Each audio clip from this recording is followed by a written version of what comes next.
Good evening and welcome to Talladega Super Speedway, home of the Total Nonstop Racing League, the Thornton Graphix Grand National Series, here tonight for the Southern Sim Graphics 185. Good evening, everyone. My name is Bob Giaquinto, and alongside me for tonight's race, Carlos Acosta. And Carlos, some great racing that we're going to be expecting here tonight on the Super Speedway, the big track, Talladega. This sure is going to be one action-packed race tonight. Yes, I'm sure it will be, and I can't wait to see what these guys have in store for us tonight. I'm a newbie to this league, but you were telling me about some of the rich history on this league, and apparently it's been dating back to the NR 2003 days, so that's pretty cool to see you guys still going out there strong with, let's see, we got like well over 25 drivers out here in the grid tonight, but it's time for qualifying, and that means we're going to see if any of these guys are going to go starting up front, or if they're going to be starting in the back. Yeah, absolutely. And that's one of those things when it comes to plate racing, Carlos, where, you know, some of these guys, you know, sometimes you want to be out front, just lead, stay away from the accidents. But I mean, as we see in, you know, real life racing, those accidents can come from pretty much anywhere in the pack. And, you know, unless you're dropping all the way back to kind of create a second pack, you're not necessarily, you know, safe out there anywhere on the track, especially in these big pack racing types of races. I agree. Yeah, it's gonna be dangerous pretty much anywhere on the track, whether you're by yourself in the front, whether you're up front or in the back, in the second pack or third pack, just trying to keep things calm. You are never safe. I guess unless you would probably be by yourself, and that would be the safest place for you. But it's going to be difficult to make sure that you always try to get there at the end. This is super speedway racing. This is always a race of attrition. Absolutely. As now we're taking a look and watching some of these drivers come across the line. Coming across now is going to be the 69 machine, I believe that is, of Bobby Tapper. Tapper yet to put it in a lap. He's getting the green flag shown for him right now. And just some great racing. Chris Darling out there on the track as well right now. Here's Andrew Himmelman coming across in that Sim Shots Ford. He's coming across the line right now. Let's see if he's going to be putting up a lap time. Right, looks like so far 55:04. We got Jason Gracias in first. Oh, pardon me, Billy Thornton just crossed the line, taking over the top spot. We got the number 11. Currently, wow, 0.4 of a second faster than Jason Gracias. Man, absolutely. Just a blazing lap there from Thornton. Taking a look at Cam Caldwell now. Now also onto the 88 machine here. But, man, just a really, really quick lap. 54.210 coming across the line as we see now the 88 go across there. Let's see where he's going to slot in. That's Brian Rubel. He's going to go second with a 54.284. So some quick laps here as the clock winds down. Chris Darling, I'm sure we'll be hopefully getting to play the Chris Darling kazoo as the race goes on. Well, I got the kazoo queued up in here just in case we ever got to hit that up. Yeah, always a good time. And, you know, it's funny. After watching some of the Thursday and Friday races, hearing about the infamous Chris Darling kazoo, and now finally able to go out there and actually be able to hear it and you know, talk with the originator of the kazoo, it's always a good time for sure. Yes, it is. It's oh man, what a blast it's been with the kazoo playing week in and week out. I can't wait to get it done played. Can't wait to get it played out here tonight. But yeah, we got Steven Doziak in the chat saying, is it a Monday or a Thursday with Carlos in the booth? I've only done 2 Thursday ones, and it looks like I'm already a regular, it seems. Which sucks because Thursday is like my most difficult day for me to even attempt to broadcast. But yeah, man. We also got Ryder. So I'm sorry, I'm literally blind. Ryder Liangle. Yep, saying don't ask me with things the way they are. I have 0 sense of time these days, and you know I'm in the same boat sometimes too. I'll forget what day it is, and it sucks because I had to do this day and then this thing another day, and it's missed a couple meetings. Yeah, today I had a day off, wound up spending some time at my girlfriend's house. So it's definitely one of those things where it's like, okay, it's definitely Monday, right? Like I'm not going crazy here. Like having a day off is weird for sure. I agree. Yeah, I'm in this. Yeah, oh god, you get a day off, and honestly, it gives you more stress than if you had a regular work day. Oh, absolutely. Looking like now qualifying just finishing up as the field is starting to get ready to grid themselves up here. Cam Caldwell going to be walking away with the pole with just a blistering 54.114, getting the pole over Billy Thornton by 5/1000ths of a second. So just an actual absolutely blazing lap. And we'll take a look here at the starting lineup. Starting off in row number 1, like I mentioned, Cam Caldwell and the 11 of Billy Thornton. Starting in row number 2, the 13 of James Lorello, and on his outside, the 99 machine, fan favorite Philip Scott. Now in row number 3, the 4 of Andrew Himmelman, and starting in 6th, the 26 of JT Poole. Now in row number 4, starting in 7th, Tony Lucarelli, and on his outside, the 1 of Jason Gracias. Now on row number 5, the 69 machine of Bobby Trapper, and the 18 of Spencer Tart. Yeah, in row number 11, we have the number 70 of Christopher Darling, and the number 39 of Dustin Jones on his outside. Ricky Williams will be starting off in 13th with Brian Rubel in the number 88 machine in 14th. 15th place is going to be seeing Ben Mashburn with Steve Rada. Matt Monticelli is going to be starting off in 17th with Garrett Gleason in 18th. 19th is going to be seeing Jeff Wyatt with Tristan Maher on the outside of him. That's for row number 10. And row number 11, we're going to start to see some of these guys who did not post a qualifying lap, like Jason Freeman and Lupe Gonzalez. 23rd and 24th will be DeMarco Starks and Bill Edwards. And Ben Izenga and Steven Doziak Jr. will be starting 25th and 26th. Wow, we got a lot of drivers out here tonight. I thought we had way more than expected. Floppy Tellier in the number 27. Rich history that guy has in the league with David Harvey in 28th. 29th is Vincent Valvano with Jason Shu or in 30th, and I don't know if I mispronounced your name or something. Wow, it still keeps on going. Kyle, oh yeah. And Steven, Steven Cogman, right? Kegman. No, Kegman. Okay. I apologize, yep. Steve. I know I asked you earlier, and then I forgot exactly what you asked. And okay, there we go. That's it for the starting lineup. It's going to be an exciting day. We have 32 drivers. Oh my goodness. That's a big race for Talladega. All right, people in the chat, why don't you let us know who you guys think is going to end up winning tonight's race?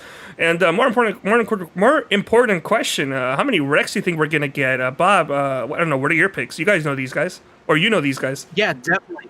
I mean, James Lorello is always a threat here, pretty much at any track, but especially here on the plate tracks. But don't count out guys. A little bit further back in the field, we've got guys like Jason Freeman, who's won before.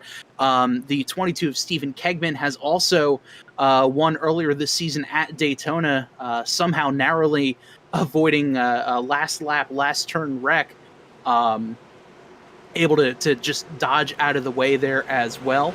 But, I'm really thinking either Lorello has a pretty good chance of it. Again, this is a super speedway, so it's a gamble, and I mean, anyone can win here at Talladega as long as they keep their car clean, stay out of trouble. But, that's definitely going to be interesting here as the field makes their way down through the tri-oval. Starter's got the flag in his hand. Green flag is in the air, and we are underway here at Talladega. Looks like everyone is able to get off of the starting line here as the field will make its way down into turn number 1. A decent start there by our pole sitter, Cam Caldwell, but on his outside, the 11 of Billy Thornton. Getting a good push there by the 99 of Philip Scott as they head on down the back straightaway. Yeah, good push by the 99 there, Philip Scott, like you mentioned. It's a little bit early, but, sometimes pushing these cars can be a little scary. But these guys know how to make it work so far. One lap in, as that was enough of a push to give the lead to the 11. It's usually hard to see anybody on the outside line even get close to competing for the lead on a restart. Usually the inside light dominates, but now the 99 has another, is being pushed now by, I believe that's number 26 of JT Poole, doing a fantastic job of trying to get that number 99 to lead that first lap, and it might just happen, but yeah, I think he did. I think the 99 of Philip Scott ended up leading that lap after he spent the majority of it pushing the 11 to the lead and then just getting it for himself. Yeah, Philip Scott with a great push there by the 26 of JT Poole, and you know that's one thing about these Xfinity cars. The bumpers line up fairly decently, at least when it comes to these cars. Unlike last season when we were driving the ARCA Menard Series cars, where it was more of a wedge shape. The front bumpers line up okay with the rear bumpers of the car in front, so you're not going to see too many accidents where the car behind gets just too far underneath the car in front, but as we're saying this, man, the 12 and the 11 really are hooked up out there, and on the outside, the 99 and the 26 looking like he's got a bit of a run coming out. Oh, that's a little weird there. Wow, yeah, I'm a little surprised that the 26 is able to jump out like that. Might be trying to back up. Now he's kind of on his own. Yeah, that very well could be saying, you know what, these guys are pushing a little bit too much for my taste. I'm going to drop back just a little bit, but right now out front here, the 11 of Billy Thornton's getting it done with some help by the 12 of Cam Caldwell. But here comes Philip Scott on the outside looking for a run. Doesn't exactly have the help. He's got the 1 of Gracias just a little bit behind him. But let's see here as they go through turn number 3. But a fairly decent run so far. And, you know, big thing is clean so far here as we take a look at the chat. Logie Bear saying you love to see it. 3 wide for the race lead. I'm sorry to cut you off. Oh my god, 3 wide for the race lead and 3 wide for essentially 4th spot. Man, big 3 wide battle here as we've got the 11, the 12, and the 99 here side by side. The 18 of Spencer Tart in there as well. And here's James Lorello looking by on the inside as they get 3 wide. Oh, the 13 gets a little bit squirrely. But this is one of those things where you don't want to be locked up to the bumper too quick, especially this early here in the race. You don't want to run the risk of overheating the car too much here as the 99 getting a big push by the 1 of Jason Gracias so far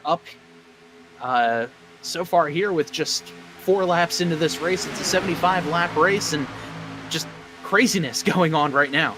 Yeah, it definitely is. I did not expect to see these guys going 3 wide for the lead and essentially also 4th place. That's a shocker. 3 laps into this race, I guess technically it was 4 laps at the time into the race, and I saw that. I had to do almost a triple take. I had no idea that's what was happening, and I apologize, but I feel like I was justified in cutting you off there, talking about the chat there, just to call out that we were going 3 wide, 100%. Yeah, that 99 is definitely showing a lot of speed out there tonight.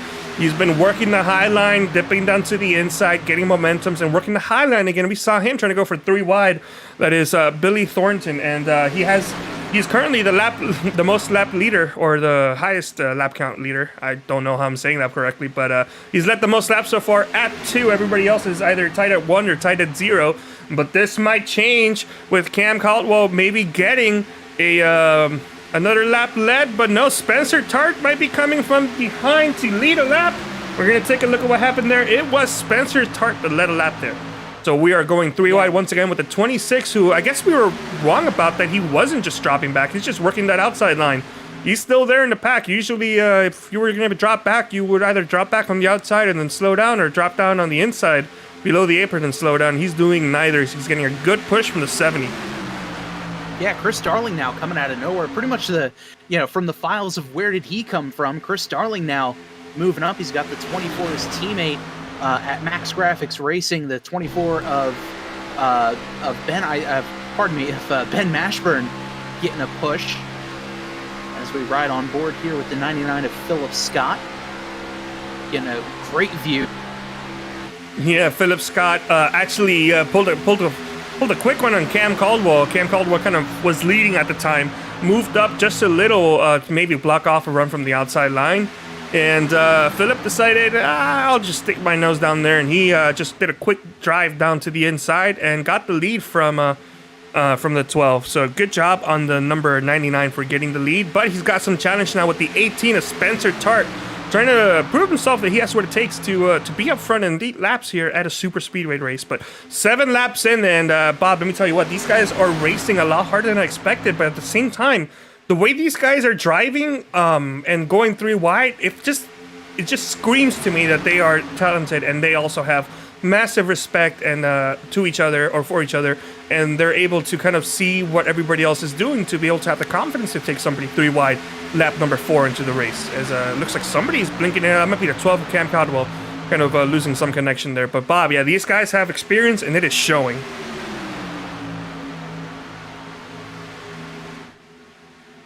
You there, Bob? Did I lose Bob? I believe we may have some issues.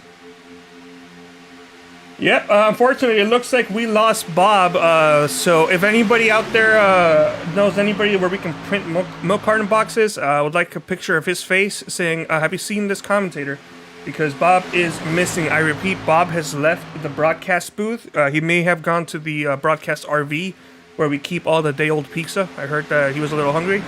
So, yeah, 8 laps into this race, we got the number 18 of Spencer Tart doing a good job of actually holding on to the lead, as he's the first person, I believe, to lead back-to-back laps tonight.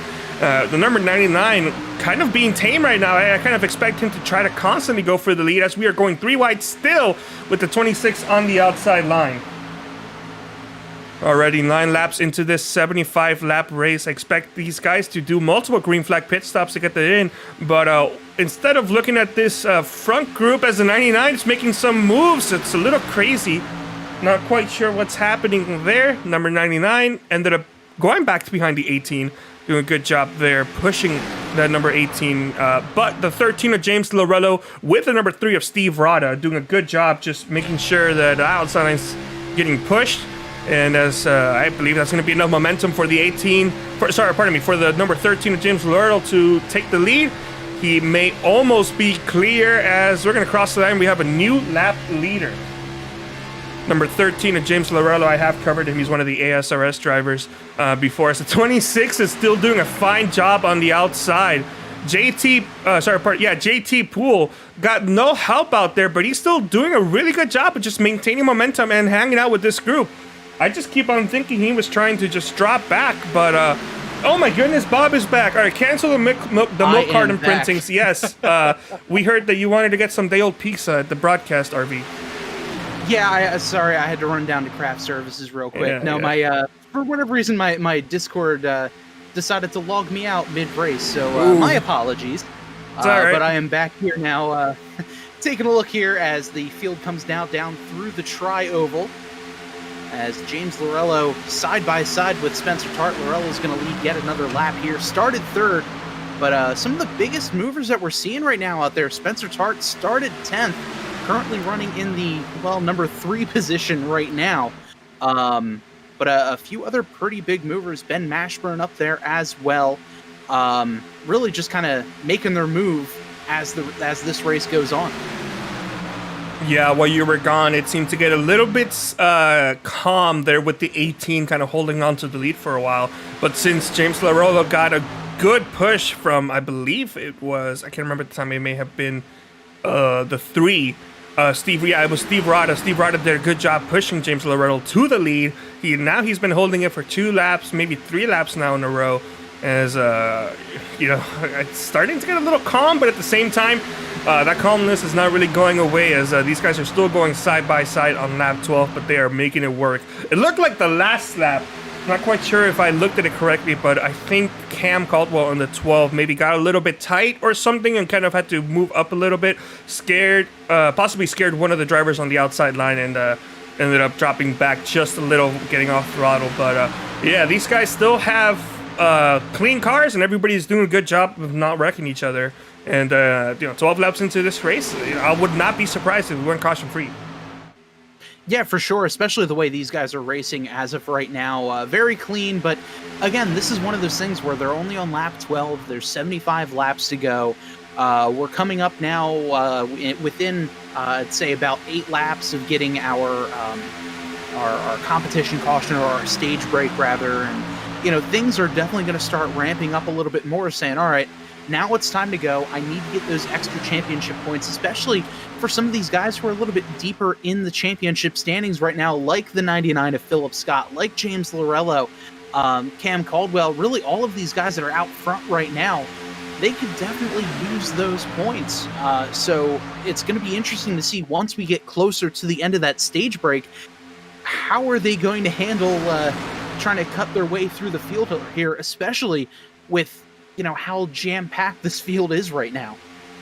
Yeah, definitely, for sure. But I was told, and for all the people who are not familiar, I believe only 5 drivers get stage points. Am I correct in that? As we are once again almost going 3 wide?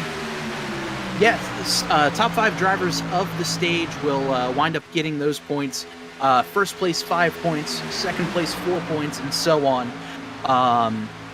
But you know, this is just going to be a wild finish here with lap 14. Obviously still, you know, 6 laps to go, or technically 7 because the stage break is at the conclusion of lap number 20. But you know, it's still going to be a pretty wild stage finish, and hopefully we can stay green until we get there. I want to talk about that number 26, JT Poole. He has been working that outside line the majority of the race, and he's got somebody who wants to follow him. The number 70 of Chris Darling from True Sim Motorsports, doing a good job of pushing that 26, getting some momentum, but they just can't seem to get that top end speed that they need to actually contend on the outside line. As no big speed, I did not want to talk to you. But yeah, 26 drops down to once again going 2 wide instead of 3 wide. But then once he gets enough momentum with the 70, although the 70 is a little far back, but once he gets enough momentum, he's going to dip out to the outside line and try to get that lead once again. Yeah, definitely. And that's the big strategy when it comes to these drafting races, or these drafting tracks, and really the big plate tracks. It's all about getting momentum there, as we see the 26 kind of poke his way out from behind the 3 of Steve Rada. Decides, you know what, I'm just going to stay in line here, just kind of cruise. Now he gets a pretty decent run. He's got the 70 right on his back, trying to get a little bit more of a push, but the 70 just not quite there to give him enough momentum to get him alongside that 3 and really keep him there, because it almost seems like they're stalling out a little bit once they get side by side, as we see him try to look 3 wide again. But again, the 26 just kind of got a little pushed back, for lack of a better phrase, and now he's getting freight trained with 0 drafting help. Yeah, 26 is the odd man out right now, dropping back, getting no help. We saw him doing a good job of holding on to his position even with no help, but it seems like this time by, whether it's because he cannot do anything about it, or he has given it enough of a try and wants to just back out on his own, he is dropped back to currently 14th spot, as seeing that he is the only one that really wants to give going 3 wide a chance. 70 tried, but I don't know if he wasn't committed or was scared or just did not want to do it, but he did not fully seem to, at least he did not seem to be compatible with 26. As a 3 goes a little high, that might have just been more of a getting behind on the steering type of situation, as opposed to not wanting to be there, as we also see the number 12 of Cam Caldwell moving up high. I don't know if these guys are teammates working together, different manufacturers, but we are now going 3 wide as the number 99 goes from the inside to the outside, top of the line, on the outside line, and is getting a bunch of momentum from the 70, who we saw pushing the 26 earlier on the outside line. They didn't have enough speed for the outside line to work, but with the middle line, it may be good news for the number 99, as he is getting a bunch of momentum to possibly lead this lap. Yeah, big push coming there for the 99 of Philip Scott, and there we see that patented Philip Scott aggression, where he came from the inside line, jumped all the way out to the outside line, picked up the 70 of Chris Darling, and he's going to jump in front now and have the lead. Ooh, here. Dropped too early. Dropped down, and yeah, exactly like you said, just dropped too early. Couldn't get his drafting partner in the 70 as the 70. Oh, close moment there. That 70 had a head. That 18 had a head of steam, and when he went into the back of the 99, it almost seemed like it was just almost a little bit too hard. Maybe a little harder would have turned over that 99. We saw that in the real life ARCA race. We saw that, I believe, in the Xfinity race too. In the real life one, where just a little bit too hard of a speed is going to cause these guys to get turned, even though they want to get hit. So they need to determine exactly what is the perfect balance for that, because you don't want to hit it too softly, but at the same time you don't want to turn the guy for just no reason, just trying to help out. So it's a good balance, but we're already 19 laps into this race. We have 2 laps to go before the caution comes out at the end of lap number 20. Now, Bob, you have seen these guys before. Is it immediately when the leader crosses the line, or do they let the top 10 cross first? They usually let a few of the guys go first, just to make sure that everyone has kind of gotten their chance to get across the line.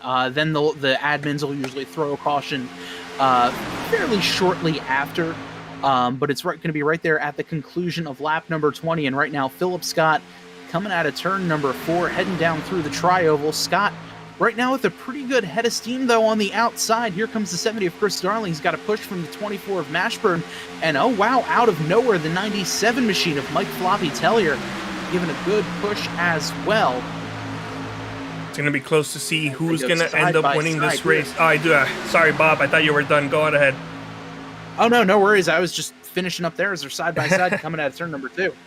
Yeah, and look who's all the way in the outside line. That's the number 26, trying to make it work on the last lap of the first half of this race, or the first stage of this race. We only got 2 stages here tonight. As the number 3 of James Lorello's doing a good job trying to push on the outside. We got a couple drivers going tight, making it almost close. Thankfully, the net code is looking good tonight as the 70 has jumped onto the outside line. I just don't think they have enough momentum, as I believe the 99 might end up getting this stage win. Here they go through the tri-oval. The 18 looks to the outside. That's Spencer. Oh, no! Trouble. Chris Darling getting involved, as well as the 70. That is the 70, as well as the 12 of Cam Caldwell. As they come to the stage break, and oh my, just a tough break there, as the 70 of Chris Darling got caught up, involved, and we'll see what happened there. As we take a look here at the replay, the 70 just gets turned a bit. The 8 of Ricky Williams involved as well. And overall, just another tough break there for the 70 of Chris Darling. Yeah, big damage. It looked like he got turned by, I think that might have been the 12 of Cam Caldwell. And the 8 had nowhere to go, unfortunately. We're going to try to see if we can get an onboard of that in a little bit. That little bit's probably sounding like it's about now, as he ended up parking the car. I'm not sure if he had too much damage, and it looks like he may have just be taking that car to the garage. Let's go on board, go on with the gyro cam and see what he saw. See the spin there from the 70s, very slow, lazy spin. And I don't know, it seemed a little hard to tell where that number 70 was going to be. But heavy damage to both of these. And remember, these guys are racing without a fast repair. So if you're done, you're done. Yeah, definitely. And just such a tough break for these guys. Because, yeah, exactly. There's no... you don't get a fast repair. So what you have is what you're going to have to deal with here, as the majority of the field is going to come down and complete their first... pit stop. The field only really having about 60% fuel capacity in these cars, so some smaller gas tanks are going to mean more pit stops. And once we get going back green, it'll be interesting to see how far these guys can go. Obviously, drafting is going to save some fuel, but it's going to be an interesting one for sure. Yeah, definitely. Without a doubt. We got a bunch of drivers, as we had some people leaving pit road, as we still had others entering pit road. So not everybody was either grouped together, or we just have that many people that was the situation. But Jason Gracias, Lupe Gonzalez, JT Poole, Philip Scott, and Jeff Wyatt are your current top 5. But the winner of that stage appeared to be the number 99 of Philip Scott. Yeah, Philip Scott going to get some key 5 bonus points here. As taking a look here at the standings right now, Philip Scott down a bit in the standings. Hasn't really had the best of seasons so far for him. Right now he's in 11th overall. Why don't you say start of 9? Yeah, why don't you say we go try to interview on him? Why don't we go try to interview him tonight as the stage winner and see what he feels like? Let's take a look at if he even is in in the chat. I don't believe he may be in the Discord. Philip Scott, yeah, there he is in the driver hangout. Go ahead and move him over to the broadcast booth and just get a quick word with him. Philip, are you there? You got a copy? Yeah, it's in 4. Congratulations on winning the first stage here, getting it on the stage break. Got yourself 5 much needed bonus points and, more importantly, a kazoo. How do you feel? Yeah, I feel great. Yeah, that was adrenaline pumping. It's crazy how intense it is. Absolutely crazy how intense it is up here, and I'm just very happy that that I made it. It's like I thought I was gonna wreck at some point. I was fighting hard. I never really fight at the front on super speedways. I tend to try to stay in the back, but this time I just decided to have fun, draft hard. I have the big Car Anomaly 500 race coming up, so I thought this might be some good practice, just trying to send it, and paid off. It's really hard staying up at the front because people are pushing you. Thanks to Spencer for having some really good pushes there, because that top lane was just really, really hard.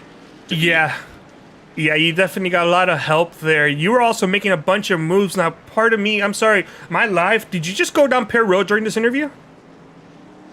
Yeah, just to top off. Just to top off. All right, I see, like, you and a couple others had that idea, but not everybody appeared to have gone down Pear Road. So, we do apologize. We did not know that you guys were planning on going down Pear Road one more time. But with that top off, do you think you can make it to the end? I might have to go in one more time. If I go in one more time, there's a chance I could make it. You probably need a yellow though, but well, you guys probably just got another yellow now, right? It was one to go. Now it's not. Yeah, I think he delayed the green, but yeah, man, whew, finally my first stage win. Yeah, we ended up seeing that stage win not because of a finish, but actually because of an accident involving the 70 and the 8. Those cars. At least the 8 appears to possibly be done. But yeah, what's your plan to maybe get a win here tonight? Just pretty much the same thing as earlier on. I'm maybe some more strategy involved. I think I'm gonna cool off for a bit though.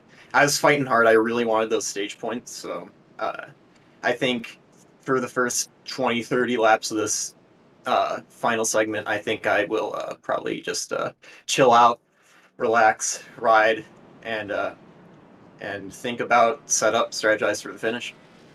Definitely understandable. Well, we're going to wish you the best of luck in this last half, and hopefully we get to interview later tonight.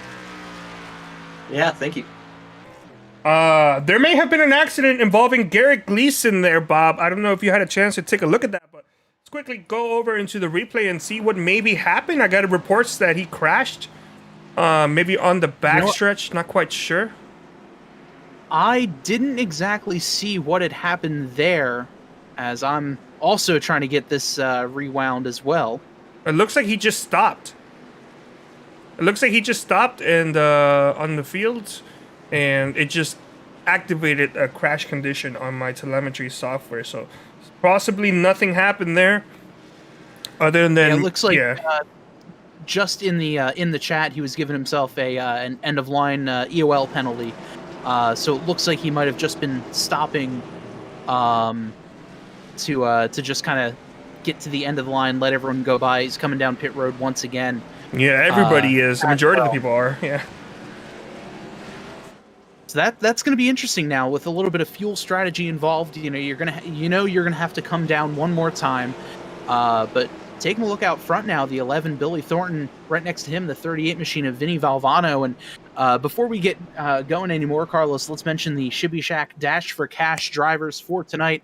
It's going to be the 39 machine of Dustin Jones, the 86 of Jeff Wyatt, and the 35, pardon me, of Lupe Gonzalez. So those 3 drivers going to be going all out for tonight's Shibby Shack Dash for Cash for tonight's race. So it's a little bit of a race within the race to try to pick up some couple of iRacing bucks here. Yeah, that's right. And we do apologize. Their numbers are supposed to show up as green, but somebody in the production truck appears to have forgotten that person to do that job, and they're gonna get fired. And that person was me. Well, hey, you were able to jump in there when my computer decided it didn't want to work for me anymore. So, well, while my computer quit, you were jumping in. So, I think those two will cancel out for sure. Maybe, but let's take a look to see if it's working now. Probably not. No, it may not be working, unfortunately. I thought I had that fixed. Oh, well, maybe next week Peter will have a better luck than I have. Well, on this. Oh, no, never mind, it's working, yeah. All right, they were just far back in the standings, as you're going to be seeing them in a slightly pink color. But, yeah, pace car is off. Bob, why don't you go ahead and lead them back to green? As the pace car is off, the 11 of Billy Thornton leading this field through the tri-oval.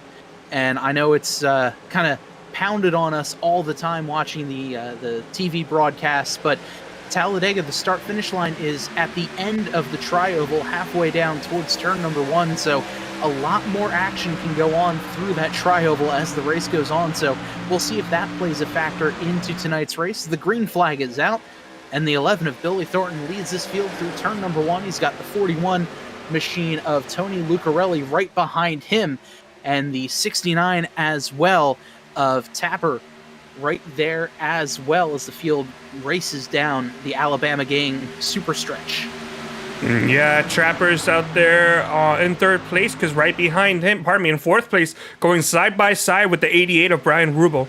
But I will say this restart was a lot calmer compared to the initial start of the race and how these guys have been handling each other throughout that first stage section.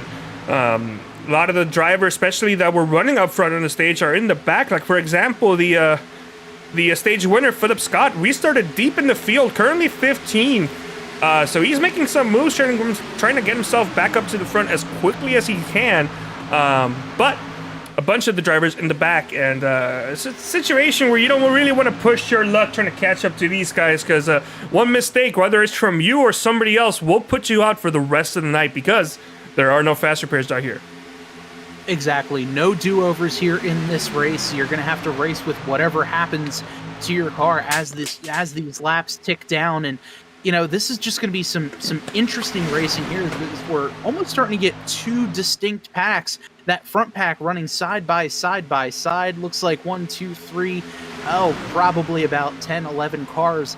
And then a second pack, which is starting to get a little bit more formed up in a straight line. And, you know, like we've seen in real life races at Daytona and Talladega, if you guys are all lined up in a straight line, you're going to be going much faster than the guys who are side by side. So it's going to be interesting to see what this field is going to be able to do.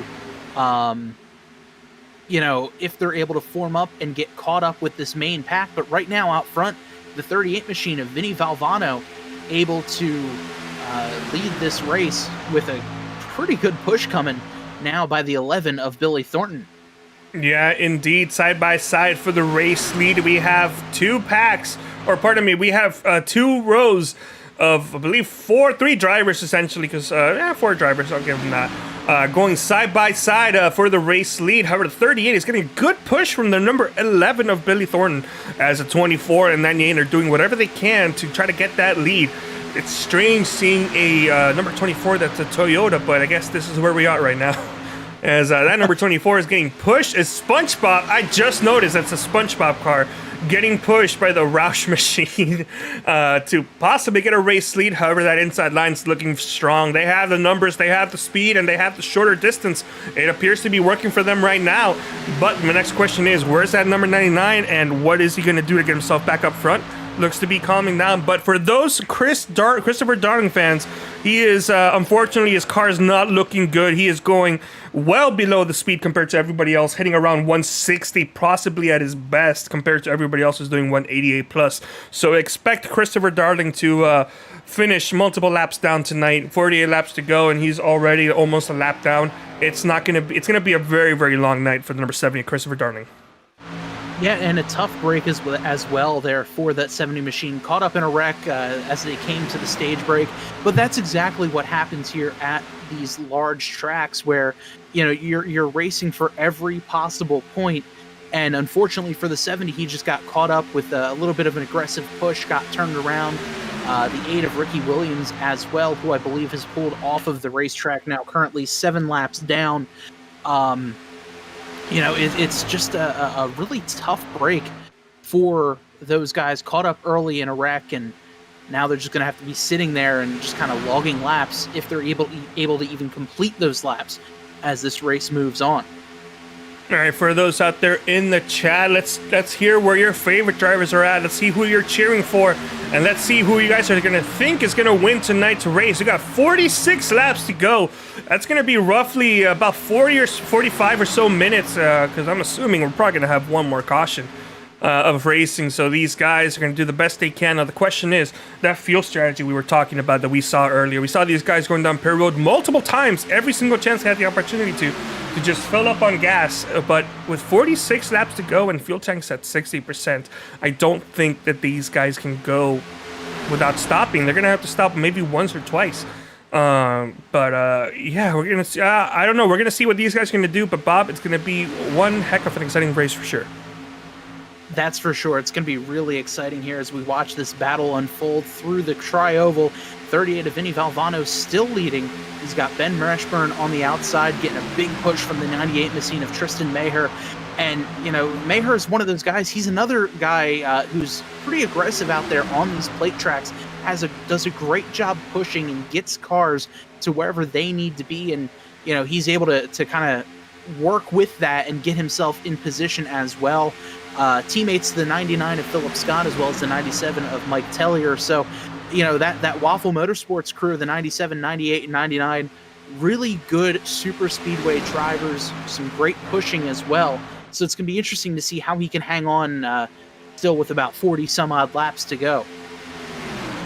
Yep, with 45 laps to go. Right there, we got a brief glimpse of Christopher Darling going to get lapped here very, very soon. And as soon as now, as Christopher Darling goes one lap down to the leaders, unable to maintain much of a pace at all.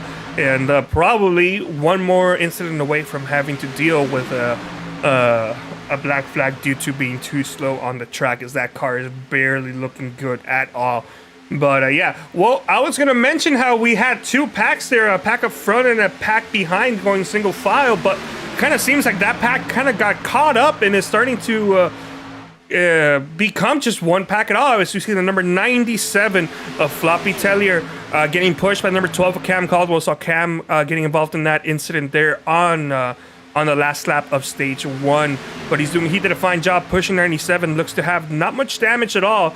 And looks like we're back at the 3-wide form, as it looks like that second group was maybe not as supportive of trying to merge into one, as we're seeing James Morello dropping back with JT Poo and the others forming a second line. That trail of smoke you guys saw was from one of the lead up front drivers losing a bit of connection stability. It's a glitch that iRacing has introduced. Let's take a look at the chat, shall we, as I move my mic closer to my mouth so I can look across the room from my other monitor. Yeah, we got Johnny Williams saying rooting for Garrett Gleason and that sweet looking paint job. Well, Garrett Gleason is currently actually running in 29th. That is a very sweet looking paint job, but he's not running in 29 for lack of speed. He's just taking care of the car and making sure he's there at the end of the race, because that's probably one of the safer positions for sure. For sure, and definitely one of the cleanest drivers out there. And Johnny Williams, thanks for hanging out with us here. He's our Southern Sim Graphics sponsor for tonight's race, and Johnny does some fantastic work. He painted my Xfinity car that I'll hopefully be driving out there in the exhibition race coming up at Coca-Cola Super Speedway in a few weeks.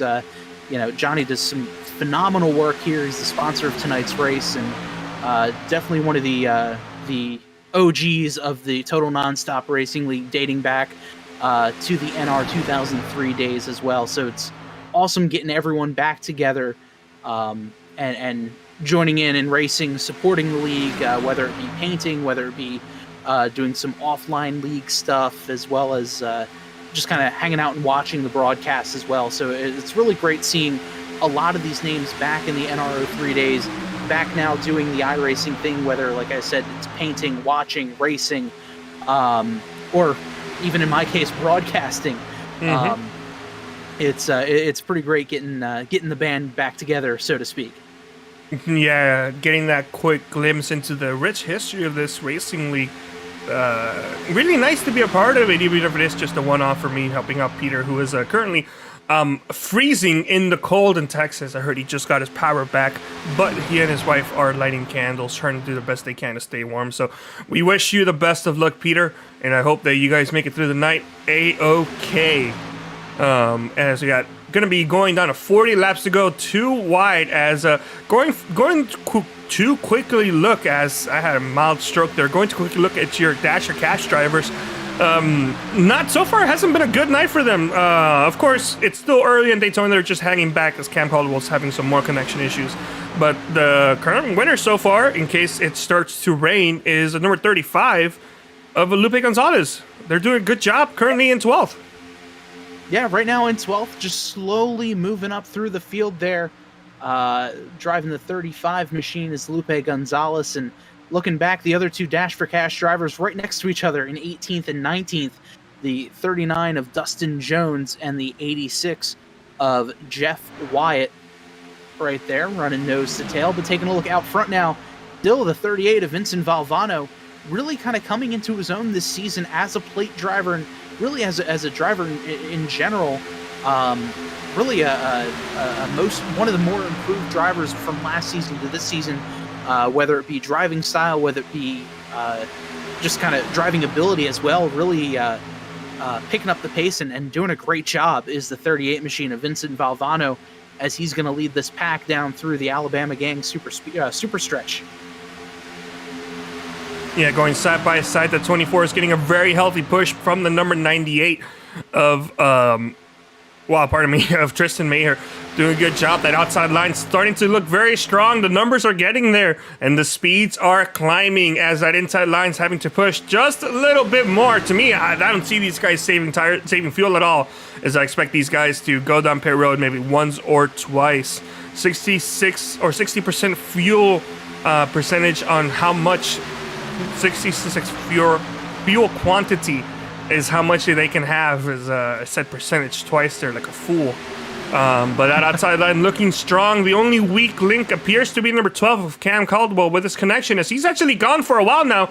Pops back up. I don't know if the officials are going to be looking into that, maybe giving him a warning or what's going on. But it doesn't look to be that bad per se. However, that has helped the inside line with the lesser amount of numbers start to push down and make some headway for this lead. Number 24 and 38 battling for 1 and 2 right now, as it's starting to look like a very, very close and classic Talladega battle. Yeah, and Carlos, that's one of those things where if you have a guy blinking like that directly in front of you, that is one of the most nerve-wracking things about these plate races, because he could be gone and, you're sitting there saying, all right, did he blink out or did he just disconnect entirely? What is happening? Because, you don't want to be there when he pops back in, and, two cars in the same place is never going to be a good thing. And that usually spells out disaster. So it's going to be a little wild if the 12 keeps blinking like that, just to kind of handle if you're a car behind him, especially if you're the number 3 of Steve Rada there. If Caldwell blinks out like that, you don't want to be there when he blinks back in, because that could just be disastrous for you, him, and the rest of the field. Yeah, for sure. I want to have a quick word saying that Christopher Darling has taken his machine to the garage. So that's going to be it for Chris Darling out here tonight, as his pit is his pit crew is essentially just taking care of putting away the materials. Number 97 is getting a good push from the 12 of Cam Caldwell. It seems like they're making some good momentum from all the way in the back to all the way in the front, as they are leading that outside pack. Doing a good job carrying that speed, trying to get the lead past number 24, who just got the lead from the outside line, as he appears to try to prevent that from happening, doing the same thing that was being done earlier to him, as the turntables have turned, and these guys going side by side for the race lead. It is no longer a battle between the 38 and the 24. It is not a battle between the 97 and the 24. Yeah, now a big push coming between the 12 of Cam Caldwell, right on the back bumper, the 97 of Mike Tellier. Tellier coming down just a little bit and crowding the 24 of Ben Mashburn. Tellier is going to lead this lap, as they're side by side by side. gosh, through the first 10 or so cars, but then pretty calm from 10th on back. Big gap there between a few drivers and a smaller pack running single file. So it's going to be interesting to see if those drivers can try to link up a little bit more and catch this big pack. But with the sheer numbers in this larger pack here, it's going to be tough to catch the draft of that giant pack as they run through. Yeah, for sure. Once you lose that pack, it's hard to get back in it, essentially, unless you got some help behind you. So you don't really want to find yourself in that situation. As we got Dasher Cash contender Lupe Gonzalez in 9th place, being the last driver on the outside line there, doing a pretty good job of helping out that outside line, try to get the lead. I don't think they have enough cars there quite yet. We also have Peter Short in the chat saying F in the chat for CD. It's Christopher Darling, who had to go to the garage. Also saying, got no power, YouTube buffering like mad because the whole town is on 4G. So, and how the turntables.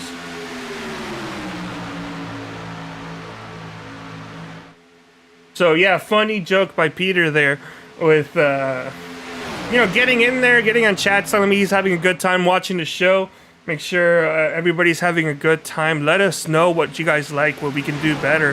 And always, don't forget to like, follow, and share.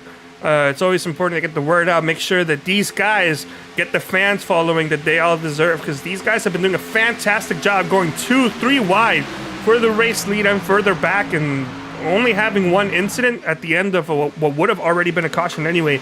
So a really good job by these guys. Really good racing out there. And 97 getting a good push by Cam Caldwell to the lead. It's going to clear both of them. Both of them might be able to drop down. We're going to see what they're going to do, if they're going to hold on to the outside line. Let me tell you what, Bob, when I used to really do iRacing a lot back in leagues and everything, especially on like super speedways and like mostly Daytona, didn't really do it too much in Talladega, but that outside line, if you can get a gap there to the leader of the inside line, and you have your teammates pushing you behind you, you're almost guaranteed to win. Of just how fast that is, because the inside line gets a lot of momentum on the entry of the corners to the exit of the corners or the middle of the corners. But that outside line starts getting up to speed, and by the time they get to the almost halfway point or the end of the backstretch or the straightaways, you're ahead of the leader just because of the momentum you have, because you're going to lose that in the corners. As oddly enough, we have one driver in 98 going up to the outside line to get the lead. So yeah, if you can maintain control of the outside line because of where the location is in the start of the start-finish line, you're almost guaranteed to win unless you guys mess up in the corners. Yeah, for sure. And right now, the 98, I'm a little surprised that the 98 of Tristan Maher didn't stay up front with the 97, because those two guys are teammates with Waffle Motorsports. So the 97 and the 98, Mike Tellier, side by side as they get across the line there. Looks like Floppy's going to lead that lap. And I'd be interested to see if he's going to drop down once he has a full clearance in front of the 98. But the 98, like you said, just a little bit more power getting into the corner now, coming off the corner, and just the sheer numbers of guys down on the inside. I'd be interested to see if that doesn't mean pit stops are going to be coming soon, with the sheer number of drivers running on that very, very bottom line. I have a small announcement. Christopher Darling has re-entered the racetrack, and it looks like whatever message he gave his team is apparently not the correct one, because he is back out there on track getting some damage. I'm trying to drive the car after getting some damage repaired. But let's go back and take a look at the leaders as, they were 2 wide, almost going 3 wide, but now they've all gone single file. Not quite sure what happened now with 30 laps to go in this race. Going single file, guess it might be a time for them to have a little break, but I can expect some more excitement coming very, very soon. Definitely looks like Vinny Valvano is on pit road right now. And it's a tough break there, because it looks like everyone's getting single file, starting to think about some green flag pit stops right now. But just a tough break there for the 30 of Vincent Valvano, as he's the only guy who decided to come down pit road that lap. And he's going to be a sitting duck when the rest of the field cycles by, because I'm sure we'll see more guys on pit road at the same time as the field now comes out of corner number 4. And let's see, we have a few guys ducking down to the inside on pit road. Looks like the 11 of Billy Thornton's in there. Oh, the 41 Rex 6941. Trouble as the 41 gets involved. The Where did the 98 come from? Wow. Just some mayhem there as everyone gets down onto pit road. No cautions. Oh, the 55 of Dosiak gets hooked into the wall, as well as the 84 of Monticelli. He's going to be driving through the pits. The 7 of Garrett Gleason in there as well. Oh, man, a tough break. As we'll get a shot on the replay here. Looks like the 88 got a little too hot, slid it through the commitment line, gets sideways, able to clean it out. Oh, wow. Wow. So close after almost getting into the 84 of Monticelli. Good heads-up play as looks like the 41 got hot. The 96 nothing to do with that, unfortunately. And man, just a bit of chaos here as the field was coming down. And I'm sure if you're one of those drivers who locked him up coming to pit road, you're going to have to say, man, I'm getting tires now. I'm going to be on there for a little bit longer than the rest. And just taking a look at the chat, Ryder Leangle saying, well, that was unexpected to see in the pits. That's honestly, I couldn't put it any other better way, because that was just craziness going on right there. For sure, I agree. As the 88's finally leaving pit road, had to serve a black flag, I'm assuming, for that entry, as we got some of these leaders also gonna get ready to go down pit road. But yeah, a couple mistakes there by two drivers, and unfortunately, we had one person that got caught up in that mess. As we got the number 99 going down pit road, the rest of these leaders are going down pit road. We're gonna see if anybody messes up. 99 checking up a lot, lost second place to that. But hey, you know what? It's better to be safe than sorry. He lost second, maybe third. Checking up there for pit road, but his car's looking good. Yeah, honestly, a really smart move there by the 99 machine, just saying, you know what, I'm going to duck this all the way down up against that inside wall, just to kind of sit there and say, hey, I am not taking any mistakes here, as 99 just overdrives his pit box a little bit, looking out there at the rest of the field coming in. The 24 of Ben Mashburn is going to be ducking down pit road. Is he coming in again? You know what? I am thinking he might. Maybe he had gotten a black flag penalty. Cause yeah, it's a little weird. He should have gotten the lead, but looks like nothing's being done to the car. That looks like a black flag. Yeah, it looks like a simple hold. So real shame there for number 24. If that was not a black flag, then the other thing that tells me is that maybe he forgot to get all the fuel. But fortunate, with 27 laps to go, he's going to find himself one lap down at worst. Really, the worst position he can be in is not have a draft partner. So if he gets a quick caution, he may be okay. But if he doesn't get any help at all, that's gonna pretty much be the end of his night. For sure, and it just a tough break, because the 24 has been up there in that lead pack for, I'd say, the majority of the race, helping, whether or not leading the laps, but helping regardless up in that top 5, top 10 throughout the race. But right now on the track, that 13 machine, James Lorello picking up with the 18 of Tart, and Bill Edwards and Ben Izinga all running together nose to tail is in your lead draft, and just in front of them, the 88 machine, as well as the 11 of Billy Thornton, owner of Thornton Graphix, out there as they make their way here through turns 3 and 4. Yeah, it's a very small group compared to what we had before. And this is something you're going to find in races like this at super speedway races where, they're not wrecking. So people got to make sure they practice their pit stops. Not saying people haven't, but that's usually where I like to shine whenever I do plate races, especially in groups that I know are gonna result in having green flag stops. I always love practicing pit entry, pit exit. That's something that's also very important. People may not take that seriously. There's been many times where even I, who have practiced pit road exit, have just spun out exiting pit road just because the tires are dirty or the track's dirty or whatever combination scenario. So when you practice pit entry, you also have to practice pit exit. So very important to practice your pit stops, because this is how you get a big gap. These guys have 5 seconds over the 97 of Tellier, and Well, if a caution doesn't come out, they're looking prime and ready for a simple race win of contending with just 5 or 6 drivers. So it's always important to practice pit stops, and always important to minimize mistakes, because there's such a line as being too slow, but there's also such a line as wrecking your car.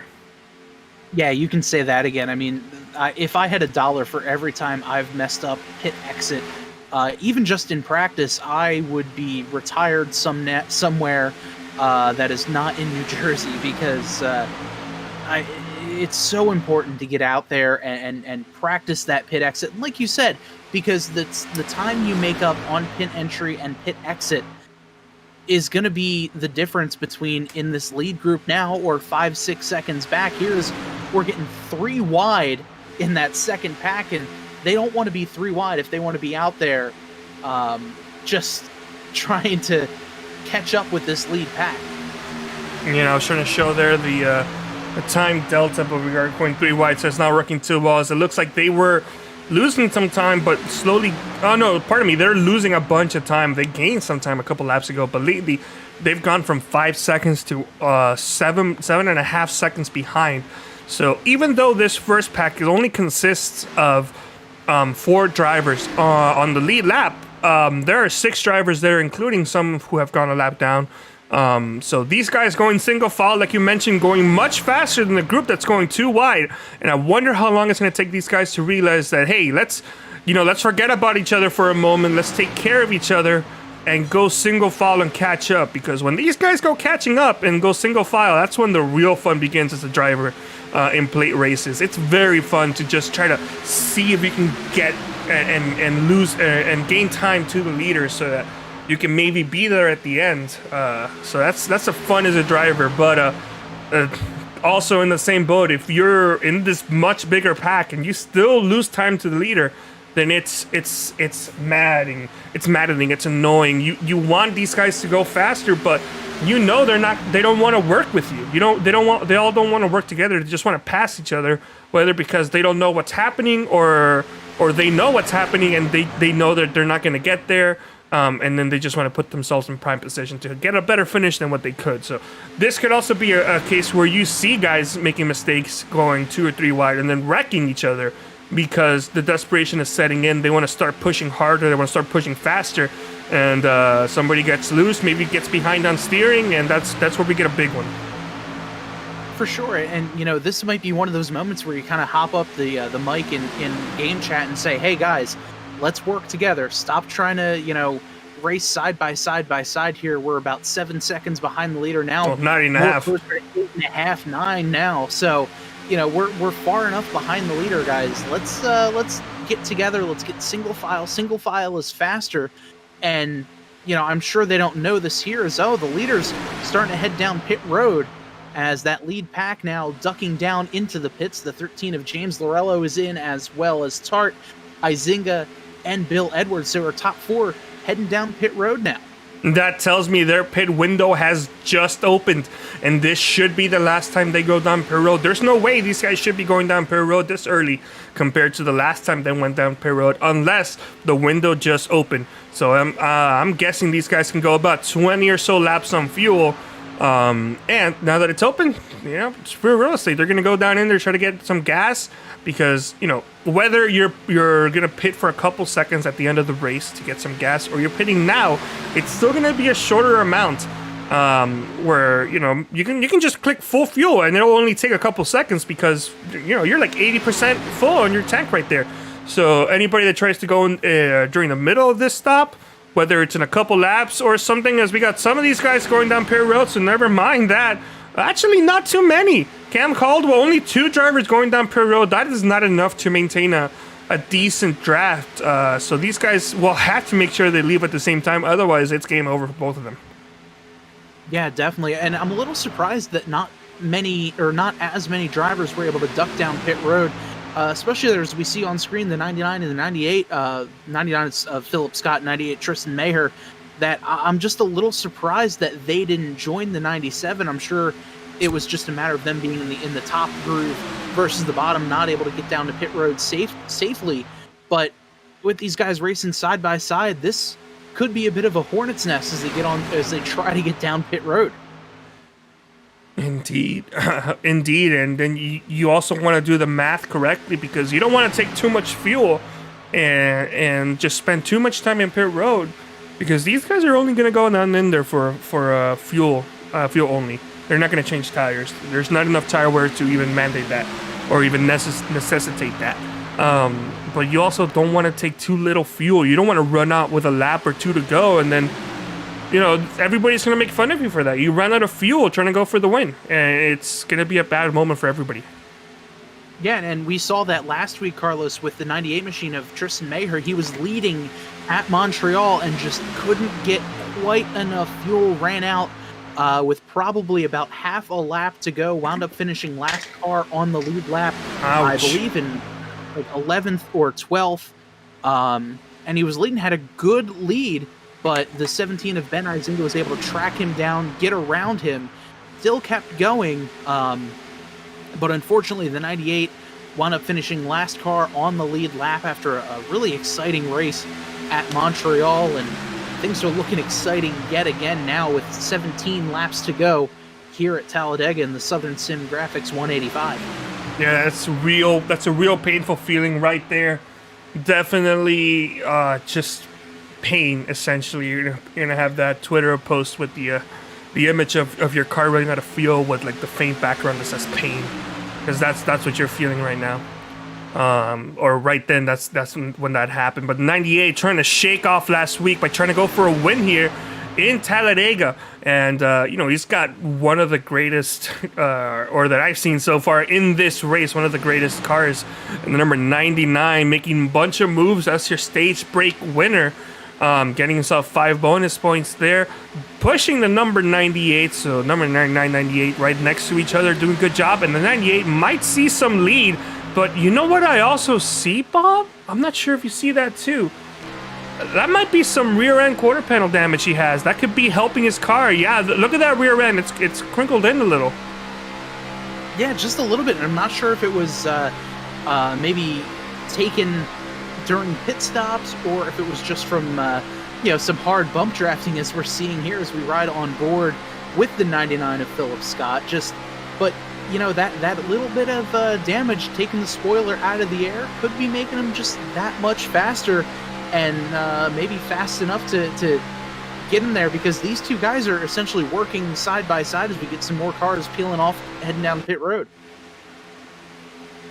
Yeah, we do. We see JT Poole, Andrew Hummelman, Jason Gracias, and Jeff Wyatt going down pit road. These 4 guys coming in right now with 15 laps to go. The question is, when is Tristan, DeMarco, Philip, Lupe, Steve, when are these guys all going to go down pit road? Yeah, I'm really interested to see here. It looks like a couple of the guys, Starks, Rada, and the likes of them are all going to be possibly heading down pit road this time by. It looks like they're all trying to get single file to really head down there, and no one jumping on chat right now saying they're pitting in, but I'm sure they're making it known in-game, saying, hey guys, I'm pitting now, please, please, please don't run me over. And looks like, no, they're going to be staying out this lap. Surprised, because they all got single file, got ready to go, and they said, you know what, we'll go one more. Yeah, maybe they're going single file just so that they can pull away from some of these guys, because it's currently 1st through 7th, and 7th is a little bit in danger of losing the pack. I might say may have already lost the pack. But yeah, 1st through 6th, and then it's 12 seconds to 8th place, number 41 of Tony Lucarelli, with Jason Freeman, Vincent Valvano right behind them as the top 10. It's 38 spinning around. It's going to be a caution for sure. 69 involved, 38, 41. So not the big one, but we do have a car that is spinning, and I cannot believe I caught that one live. Let's go back and take a look at that on the replay. Man, just a tough break there for the 38 machine of Vincent Valvano. Looks like he might have gotten a run on the 20, decided against it, and the 39 machine of Dustin Jones is there right in his quarter panel and turns him. Just a tough break for the 38 machine, having a great run so far, but doesn't look like he caught that much damage as he gets spun around. Some big damage on a few of the other cars there. Yeah, may not be too bad for Vincent at all, as a matter of fact. Try to slow it down right there. He made... Here's what I'm seeing. 39 had to run, thought about it, left a lot of space on the inside. 39 said, I'll just take it.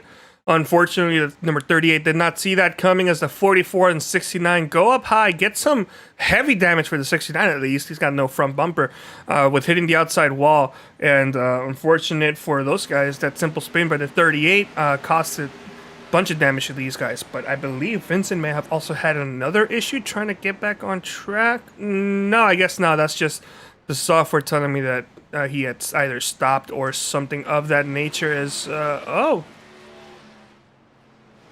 Alright, well, here, he didn't crash or anything. Just gotta, oh, okay, never mind. He did hit the outside wall. Wow, what a ride, as some of these guys exiting pit really got really lucky there with their stops. Yeah, fortunate, there we go. He got some damage right.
Second, what do you see out there so far?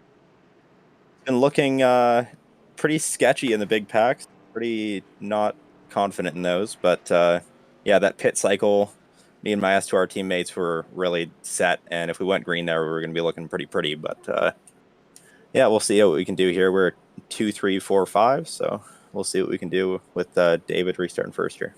Yeah, and you know, we saw back there during that last green flag run, you and your S2R teammates really just, you know, nose to tail pushing, and you had a really good strategy going. Did you guys come down and short pit and try to, you know, stretch the fuel as much as possible? And if so, how does that affect your strategy now with the caution and you guys going back green probably with, I'd say about 10 laps to go?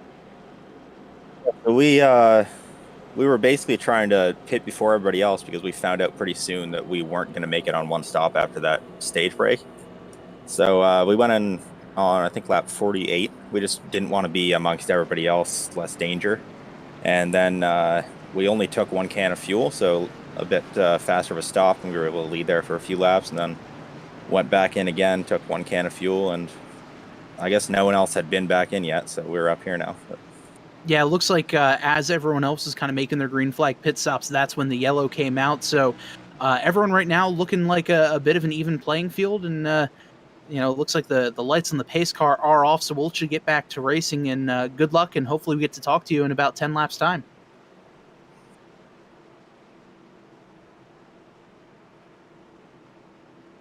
I have to find where he was. I found out where he was supposed to go back to, but yeah, that was number 17 of BenSound starting on the outside line. It appears as 77 is choosing the inside line there on what could be the final restart of the race. We're going to see what these guys are going to do based on the history that you've seen. What are you expecting, Bob?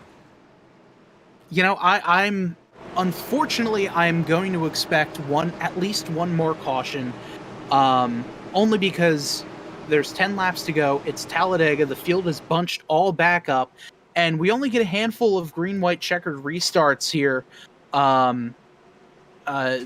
As I'm scrolling through here, it's only 3 attempts here at the green-white checkered. So, right now, obviously, no harm, no foul, but only 3 attempts. And, we have seen it, unfortunately, where, the races have ended under caution, actually here at Talladega last season in the ARCA Menard Series cars. So it's going to be interesting to see if these guys can stay patient enough to make it to the white flag and get this race finished under caution as the pace car is getting ready to make its duck down pit road. Dave Harvey on the inside, Ben Izinga on the outside, and a whole mess of angry race cars behind them, 2 by 2 by 2 all the way back.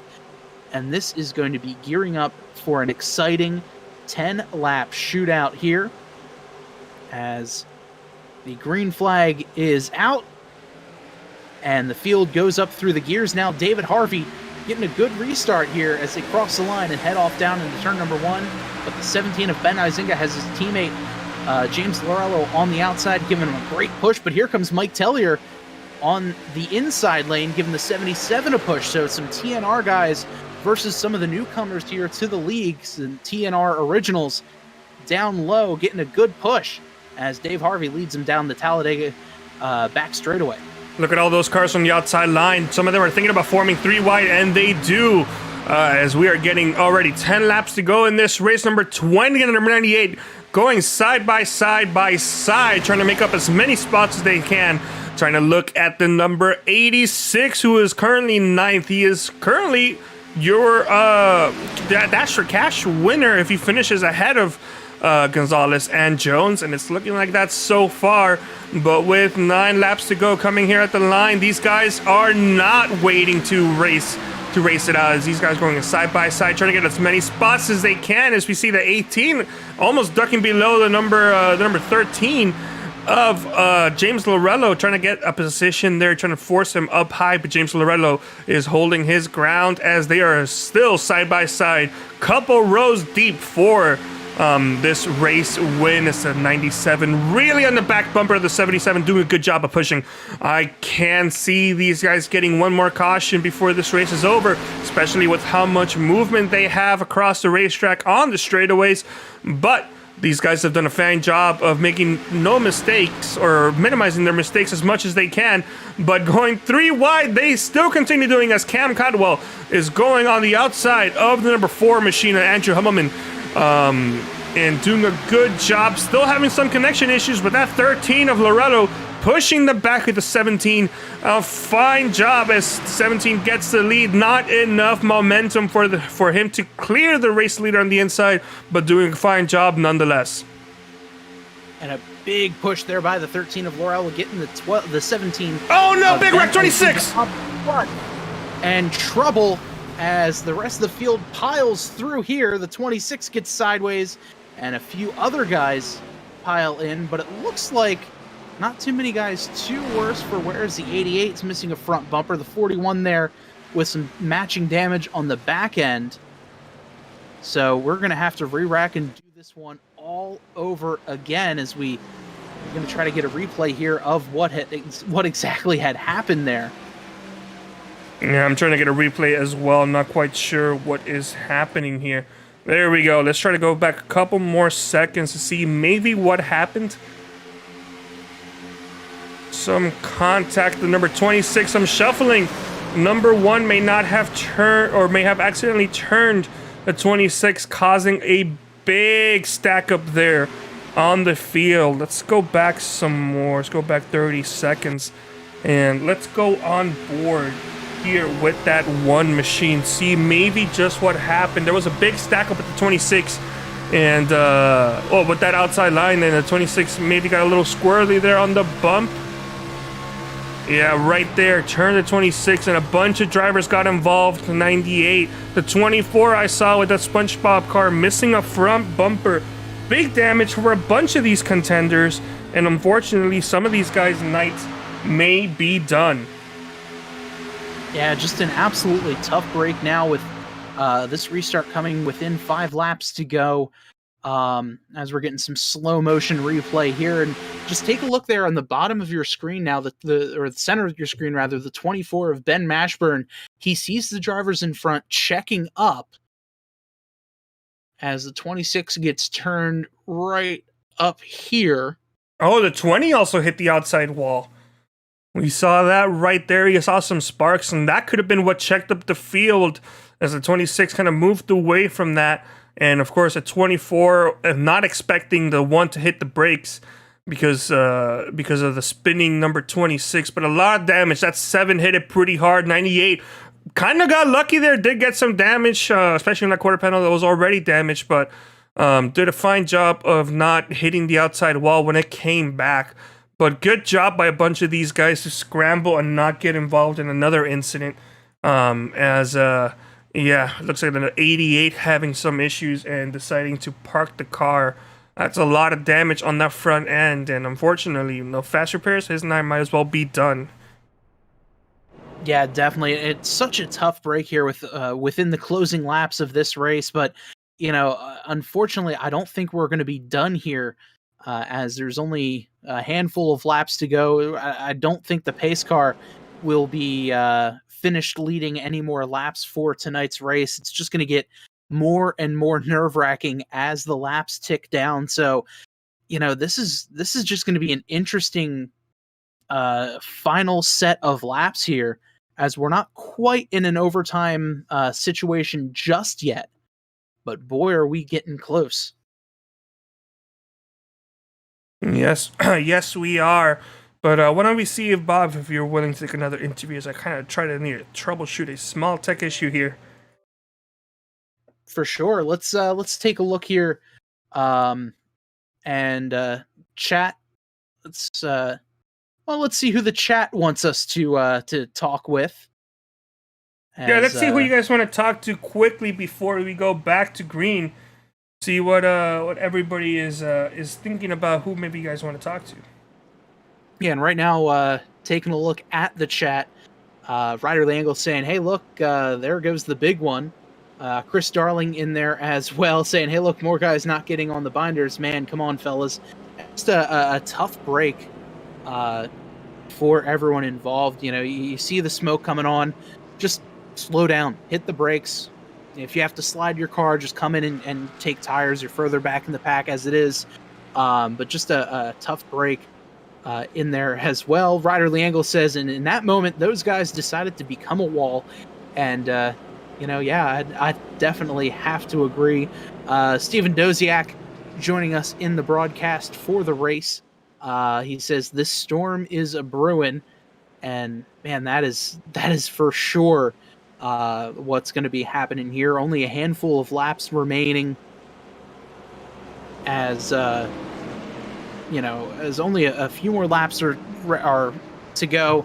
Lights on the pace car are off, so we're going to be going back green with a 4-lap shootout, and that's even before overtime if necessary. Hopefully we don't need overtime. Hopefully we just go 4 laps of green flag racing, but if, as they say in NASCAR, if Larry Mack's trends tend to fall true, we might be looking at a green-white checkered here. As a couple folks in the chat saying they want to talk to Phil, but they also said that Phil we'd speaking with him earlier in the race after getting the win, and they're saying, you know what, let him focus. Let's talk to him after he gets the dub, says RC Plains, and. Right now, Philip Scott in a pretty decent position right now outside of the top 10, restarting in 11th, but he's got some pretty strong guys behind him. The 22 of Steve Kegman got the win at Daytona earlier in the year. He's got Tony Lucarelli directly behind him in the number 13 position, so it's going to be an interesting restart once we get back going. The 17 and the 13 side by side of Izinga and Lorello. Lorello was kind of my pick to win this race in the beginning of the broadcast, so it's going to be interesting to see if Lorello can get the win and hopefully, knock on wood here, and eliminate the broadcaster's curse. Yeah, that's As for the sure.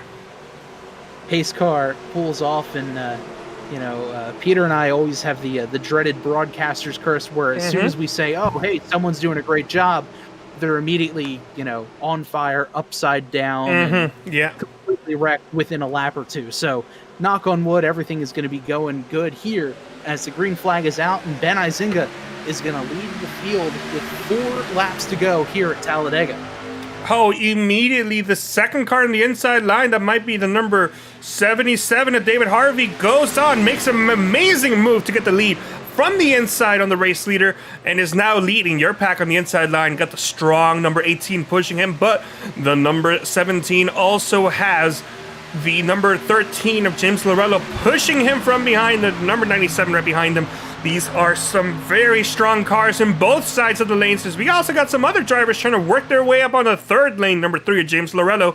The number 3 of Steve Rada also working his way out there. But that outside line with James Lorello pushing the number 17 of Ben Izinga is doing a good job. Both drivers might be clear the 77, not quite yet, but the number 17 is, and he's going to drop down below with 3 laps to go coming here at the line. Izinga now is going to be leading that lap. James Lorello on the outside, side by side, 3 wide there in the second row as the 20 of Jason Freeman. Where did he come from? Freeman now on the outside looking to try to take this one 3 wides, hoping to get a push from the 4, decides to say, you know what, I'm going to keep this calm. There's still a couple more laps to go. He's going to drop down side by side a little further in the back of the 3 of Steve Rada. 3 wide, decides to make it 2 by 2 now. But taking a look here out front, the 17 of Ben Izinga getting a good push from the 77 of Dave Harvey, able to keep that momentum going. But let's see as they exit the turn to see how that outside line will fare. They're getting a bit of a run and a bit of a push here as we ride on board with that 17 machine. As they come through the tri-oval, Ben Izinga is going to be leading this lap. Now 2 laps to go here at Talladega. The number 18 is stuck in the middle with no help. Oh, never mind, as the number 13. Oh, the 77 and 17 both dipped below the tires below the yellow line. I was worried they might have come up and made some contact, but the number 18 has now got into the behind of the 13, but the number 20 and 97 doing a fantastic job as we are going 3 wide for the race lead with 2 laps to go. Fantastic moves. Don't forget, number 35, Lupe Gonzalez, is currently your Dash for Cash up front runner-up, pushing as the Toyota, white Toyota, is dropping back as I cannot see in my blind. I cannot speak either, but the 17 doing a good job getting pushed by the 18 now as we got some drivers going to go 1 more lap to go. White flag is out, 1 more lap to go as James Lorello leads this field heading down into turn number 1, but they're not getting very calm right now as they drive through turn number 2, 3 wide there, a few rows back. But right now, side by side for the lead, Jason Freeman giving a good push to the 13 of Lorello, but down on the inside, the 18 of Tart giving a good push to the 17 of Izinga, and now getting a little more racy. It's the 97 and the 4 of Himmelman. Himmelman and the 97 of Tellier looking to the outside as the 13 of Lorello drops down low. Here they are coming out of turn number 4. The 17 of Izinga looks to the inside block. The 4, the 20 blew an engine. The 20, and now here they come racing to the line as James Lorello is gonna get the win here in the Southern Sim Graphics 185 at Talladega. And wow, what a finish and what a win by the 13 of James Lorello. What a finish indeed. Let's see if we can quickly go back and maybe see what happened. The 20, you saw that puff of smoke, and I think he blew an engine, not quite sure. Did not finish too well. Heavy damage to a bunch of drivers.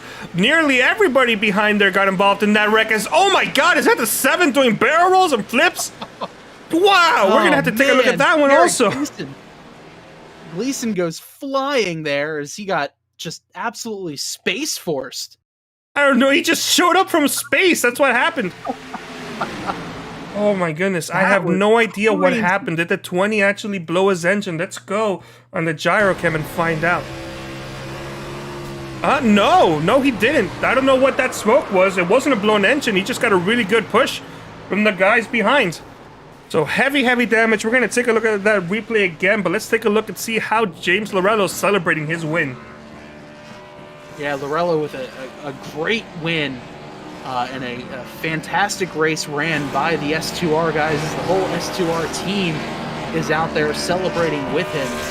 But man, what a finish and what a race really from start to finish. Some great strategy involved as now the whole S2R team is out there doing some donuts and celebrating the win of number 13, James Lorello. Yeah, good win by James Lorello, doing the best he could to get himself in a good position to win tonight's race. And you know what, let's go ahead and quickly take a look at the race results.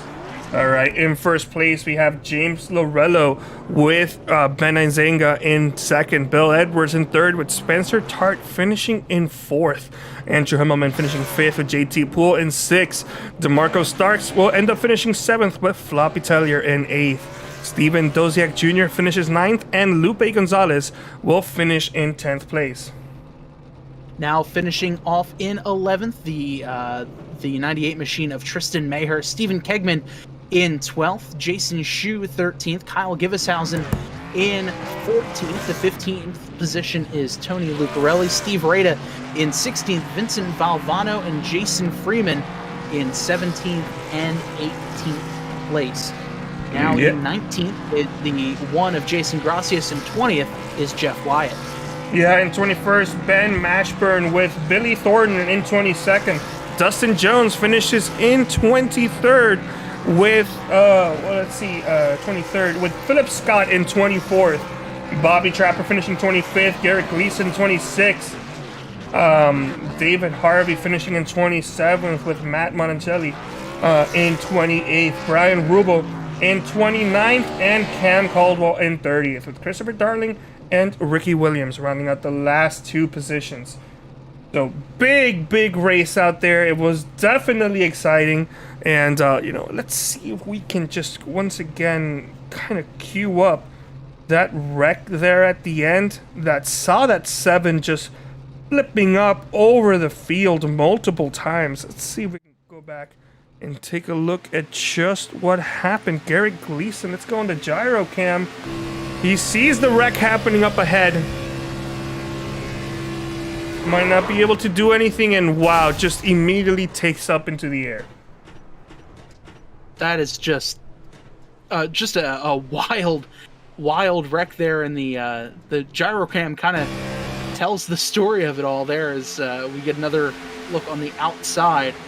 And just guys kind of coming together there, and just a bit of a coming together as the 7 of Garrett Gleason just gets absolutely launched coming out of the tri-over there. Ran into the 3 of Rada, gets into the 1 of Gracias, which just sends him sky high. Wow. That car is not coming back next season.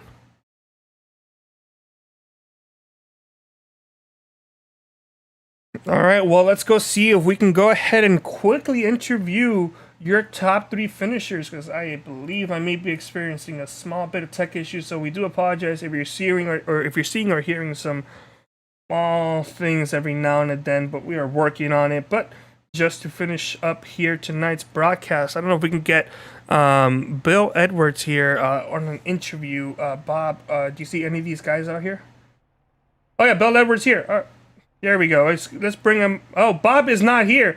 Unfortunately, it looks like we lost Bob too. Oh, wow. We're having just so many issues. But we do have our 3rd place finisher. So, wow, I was talking to myself for a little bit of, just a little bit of time. But pardon me, Bill ended up finishing 3rd, surviving a wild finish there for a decent spot. You want to tell us how your night was overall? Oh, it was a fun night, that's for sure. I know we kind of did a bit of a fuel strategy, and we short pit everybody and was trying to charge through the field there, and then the yellow come out. But we gathered back up with the yellows at the end and made it work still. So, yeah, everybody that's in here, that's why there's 4 of us in here now. We're all teammates. It's all S2R in here with us tonight. We did 1, 2, 3, 4. So it's really cool night for us, that's for sure. Yeah, for sure. Still good finish, and that's some good points going on for next week. Are you excited for that? Oh yeah, yep. I'd be happy if I can. I'm not sure where I'm at in the points right now, but if I can get up there, somewhere in the top 10 or get up a little closer, maybe that'd be nice. I know my first couple races weren't the hottest, so I'm kind of dug myself a hole. I'm just trying to get out of it now. Definitely well understood, but well, congratulations on finishing third. You ended up finishing 21 spots ahead of where you started, so good job. Not the biggest mover, but you were the second highest mover out there tonight. Actually, I apologize. You were the second highest mover out there tonight. So congratulations finishing third. But before we do let you go, we want to know if you have any shout outs you want to give out. Oh yeah, Thornton Graphix, 3Y TV. I gotta give a shout out to you guys, of course. S2R, my teammates, the TNR, the league here. And I gotta say hi to my mom and my girlfriend who are both watching, and should do it. And all my teammates here in S2R, because that was a group effort. We made it work. Well done. Well done. Congratulations, and we will see you next time. Bye. Sounds good. Have a good one. All right, Bob. Do we usually do the top 3 or the top 4 here tonight? Well, we usually typically we'll interview the top 3 drivers. As we just heard from Bill Edwards, we'll try to pull up Ben Izinga next if he's right here. My computer decided it didn't really want to work for us again here tonight. But Ben, congratulations, a second place finish, narrowly falling behind James Lorello is 53 thousandths of a second there at the line. And Ben, just take us through a pretty eventful race out there. Yeah, it was something. Fantastic finish. We're really excited about that as a team. 1, 2, 3, 4 is a pretty big deal. So yeah, we had a pretty good run all race. We were kind of scattered out for a pretty good chunk of it, but after we pitted, we were together and we did a pretty good job staying that way. That's for sure. And I know we talked pretty extensively during that caution there about the strategy for you guys to kind of pit before everyone else and try to stay together. And honestly, that strategy really worked out for you guys at S2R, able to come out there with not only the win, but to sweep the podium and get that 4th place finish as well with Spencer Tartan. Really just an overall great race. Taking a look at next week, going to be going to Worldwide Technology Raceway or Gateway. What do you think about going there to Gateway? I've never raced this car there. I got to put some practice laps in this week, but I run the trucks there a couple times, done pretty well. So hopefully we can pull off something like what we did this week. That's for sure. And Ben, before we let you go, do you have any shout outs there for us? Of course, got to thank all my teammates at S2R. We had an awesome race tonight. Really excited. Got to thank all my guys at USCRL Sim Racing. Everyone who helps run this league, they do an awesome job. All the sponsors, you guys for doing broadcasts every week. You guys do an awesome job as well. Awesome, thank you. Well, Ben, we'll let you get back to it. Congratulations on the 2nd place finish. 3 podiums in a row at least, and look forward to seeing you out there at Gateway next week. All right, Bob, let's see if you can also go ahead and try to interview tonight's race winner, because it wouldn't be fair if I did it, as Bob is right there pulling up in victory lane with James Lorello. Down here in victory lane, James Lorello, first of all, congratulations. It was a pretty wild and pretty eventful race out there, and coming on the broadcast, Carlos and I were saying who our picks were for the race, and I had picked you, and you really kind of seemed to be the restrictor plate master here, whether it's with the Simbox Truck Racing and NSRA, or here now with Total Nonstop Racing. Just a fantastic race and a great win tonight.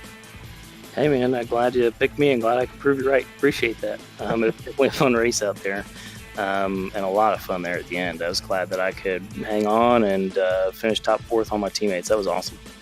And we're talking to Ben during that last caution flag, kind of saying you guys got together, the S2R guys, and really, said, all right, we're going to pit early. We're going to take a can of fuel, try to stick together. And really that strategy kind of turned out to be the winning strategy with you guys finishing 1, 2, 3, and 4. Yeah, for sure. We thought when that caution came out, it kind of threw a wrench in those things, but it was really working out well to pit together and just stay out of trouble, really, so we wouldn't get caught up in wrecks. We figured we could be pretty fast running just the 4 of us. Then it worked out that we could stay up front when that caution came out. And we were trying to, have some kind of game plan there at the end, but we really couldn't have one, to be honest, just because it's so chaotic. We just kind of had to go where the lines would go. Yeah, and just kind of take me through those last couple of laps. You and your teammates really working hard together. The 77 of Dave Harvey was kind of almost acting like a bit of a spoiler there until the last lap or so when he had gotten checked up and fell out of the draft. What was kind of going through your guys' minds there as you're coming through? You have all 4 of your team together. Was it just one of those, all right, don't wreck each other, let's just try to finish, let's all kind of go for the win ourselves and that sort of thing? Or what was kind of the thought process in those last couple of laps? Yeah, I think for sure that was part of it, was just that we all wanted to finish the race and get a good finish, whoever won it. I was really nervous being up on the top side that I was going to get hung out there by Floppy or somebody, because I was the only one up there for a second, but thankfully Spencer bumped up there and was able to get me up front. And then Ben and I kind of had to make a choice, and I went to the outside of him and he took the low line. I think that worked out for the best, so that we could, sort of compete with each other there at the end and make it happen.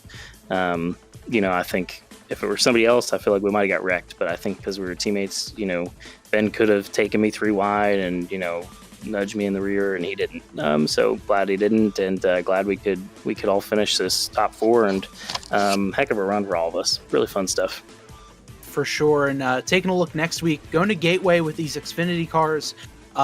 First of all, do you have any experience with these cars at Gateway? And second of all, what do you think about the track and your chances to go to Victory Lane for a repeat session? Yeah, I've never run these cars at Gateway, so it'll be a new experience for me. I do like the track. I like any track like that. So I think it'll be good, but we'll have to see when we get some practice laps in there, because it'll be the first time I'm running them. Fair enough. And James, before we let you go, do you have any shout-outs for us? Yeah, just thanks to Thornton Graphix and to 3Wide TV, all you guys for putting on the broadcast. Awesome. I know we're missing Peter tonight, but Carlos, thanks for filling in, man. Can't wait to go back and watch it. And thanks to Fatal Concepts, that's Bill's paint shop. He does all our paints for us. And thanks to our teammates. It was great. Hopefully we'll do it again next week. Definitely looking forward to seeing you guys out there on the track next week at Gateway, and good luck next week. Thanks, guys. Have a good one. All right, so that's pretty much going to do it for us tonight. Bob, I had a great time with these guys. They definitely know what they're doing, and it was a blast. Hopefully, though, next week we're going to have Peter back up in the booth, and hopefully he's still doing A-okay over there. But, Bob, before we do go, any closing words you want to say out? For sure. Special thanks to all of the league sponsors here. Dunn Raceway Park, located in Old Forge, Pennsylvania, your indoor off-road RC destination. It's one of those places that is a little bit away from me, but definitely something I wholeheartedly intend to check out. Also, special thanks to Thornton Graphix coming in and sponsoring this season, the Thornton Graphix Grand National Series here with the Total Nonstop Racing League. Also, special thanks to guys like Chris Darling, Max Graphics, Johnny Williams with Southern Sim Graphics, our sponsor for tonight's race as well, and all of the fantastic sponsors that we have for this league. Just absolutely great to have so many people come out and support this league. Our viewers watching here on 3Wide TV, Carlos, you as well, phenomenal job today filling in for Peter. Definitely left this broadcast in fantastic hands with you, so thank you, Carlos, for jumping on here and doing this broadcast with me, especially when my computer decided it didn't really want to work for me today. Yeah, you left me hanging. It's a little bit almost like man, that food in the RV is really good, huh? You had to come back for seconds. You know what? I had to. I was getting a little hungry. It's past my dinner time, so I figured I might as well go down and grab a bite to eat. Yeah, well, hopefully you're there tomorrow. We got it's Taco Tuesday, so we're gonna have some tacos there from last week. It'll be good. There we go. Perfect. Well, Carlos, again, a fantastic job, and I'm really looking forward to next week here at 3 Wide TV, going over to Gateway, and it's going to be a fun race for sure. Oh, most definitely. That's a very fun track, and these guys know what they're doing. But on that note, it's time to end tonight's show. Thank you so much, everybody, for watching. Don't forget to like, comment, and share to make sure these guys get as much exposure as they can. So we'll see you next week, and we all hope you have a fantastic time.